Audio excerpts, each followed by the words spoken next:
l'annonçais il y a quelques instants, le décryptage tournera autour de ce sujet, de cette actualité folle qui justement choque beaucoup, sinon tout le monde. Alors, Diane Yango, morte pour rien. Un décryptage de vous, Algérie.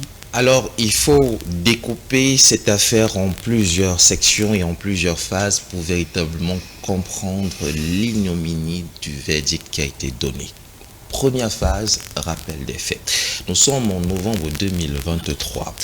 Bekobé Eric, agent dans une banque de la place, rentre de la maison et roue de coups sévèrement sa femme, enseignante au lycée de Nilon.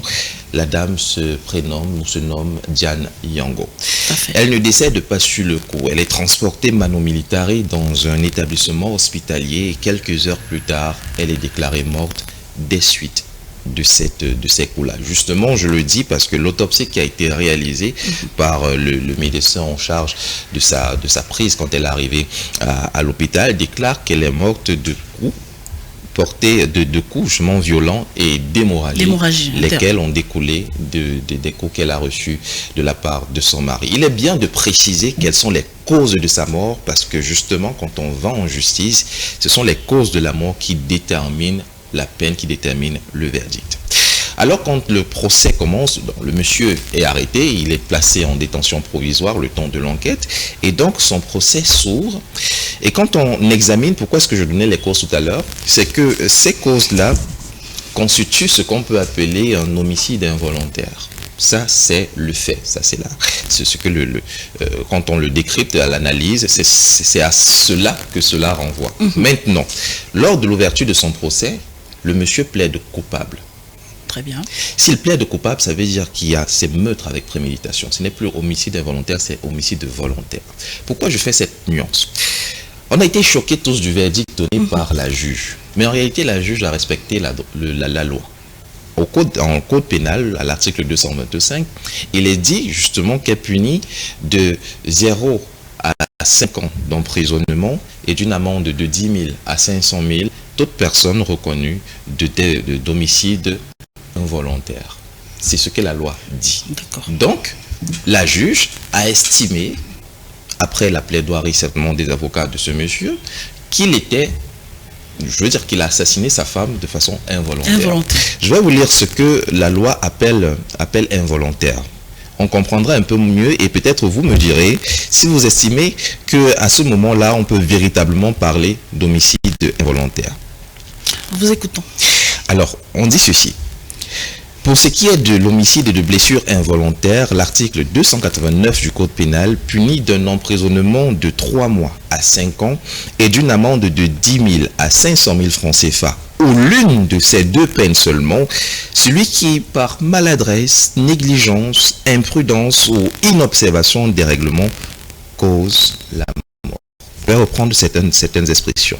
Celui qui, par maladresse, négligence, imprudence ou inobservation des règlements cause la mort. Pensez-vous que le monsieur se retrouve dans ces 4 voies de fait?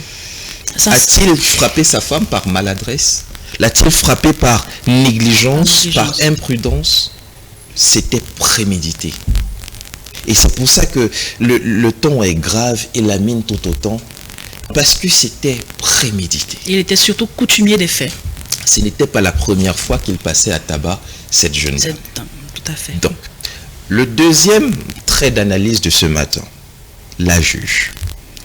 Vous savez que actuellement, la juge Medo Dany-Laure subit, elle est sous le coup d'une pétition qui demande sa radiation du barreau et qu'elle soit complètement déchargée. Et avec raison. Parce que dans ce genre d'affaires, le verdict doit être éducatif. On doit en faire un exemple.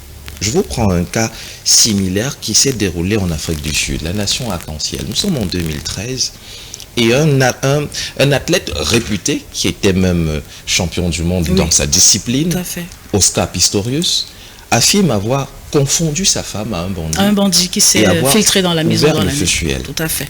Il a plaidé non coupable. Donc on peut dire que dans son cas, c'était homicide involontaire, même si c'est assez bizarre. Mais il a quand même pris 13 ans de prison. Mais ce qui est le plus important dans l'histoire, c'est que le juge qui a traité de son affaire a dit qu'il fallait en faire un exemple. Il fallait montrer que ce n'est pas parce qu'on jouit d'une certaine notoriété, d'une certaine popularité, qu'on passe sous silence ou sous les radars de la loi.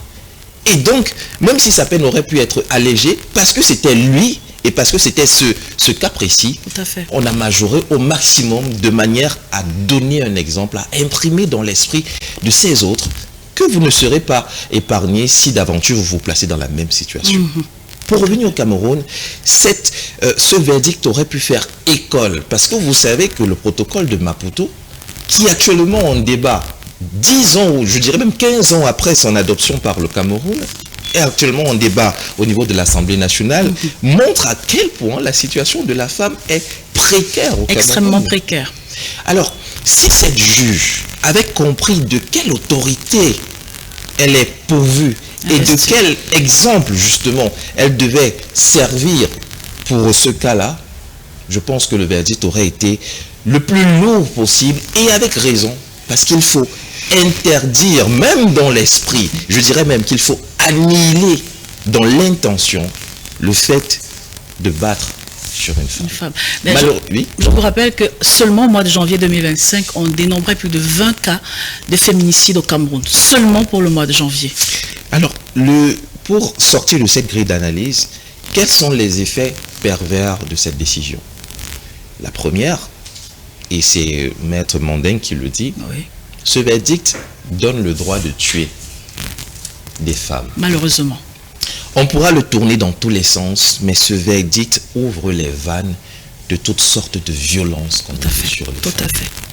Deuxièmement, il y a une sorte de, on va dire, de négligence, et négligence c'est un mot faible, mais précisément il y a une sorte de laisser-aller, une sorte de justification de la violence masculine à l'endroit des femmes. Parce que si on vous dit que vous pouvez payer 52 000 pour frapper une femme au point de la tuer, alors il y a une sorte de légitimation.